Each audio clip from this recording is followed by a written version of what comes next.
voters.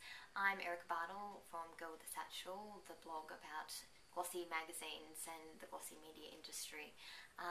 This is where I spend each day creating the blog posts for the site from my little mini MacBook at my home on Mount Tamborine in Queensland.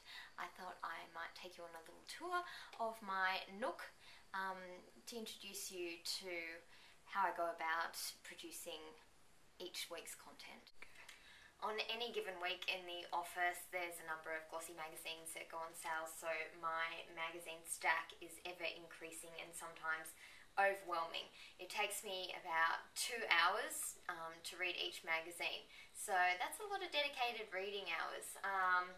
But I feel like I owe it to the magazines and their team to spend that time reading them and getting into the content and the layout and getting a sense of the overall feel for each of the glossies, because so much work goes into them every month.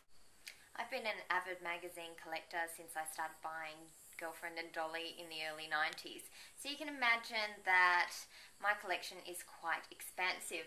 That requires a lot of book space, so if IKEA, you want to sponsor me, give me a call or email me at satchelgirl@gmail.com. Every Monday morning I head to my newsagent at Mount Tamborine to check out what the gossips are reporting on.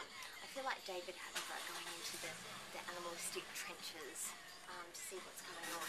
Obviously the Australian Women's Weekly is selling really well, because at the beginning of the week this pile was about twice the height. I tend to talk to Gav, my newsagent, about what's selling and what's not and what he thinks is going to sell. But essentially I just come in, scribble down with my notepad, take a quick snapshot to see what's going on, and report it back by short and sweet, my first blog post of the week. So every Monday morning, once I've collected the new glossies and the newspapers, the media sections, I head into my local cafe, spice of life, fill up with a latte. Some days in my blogger's life, my only social interaction is at my local cafe, spice of life, the likes of Rhonda, who serves me up my flat whites and lattes. Let's get a large skinny flat white to go. Certainly can. Thanks. And when the blogging gets all too much, I turn to the company of my dog Gus.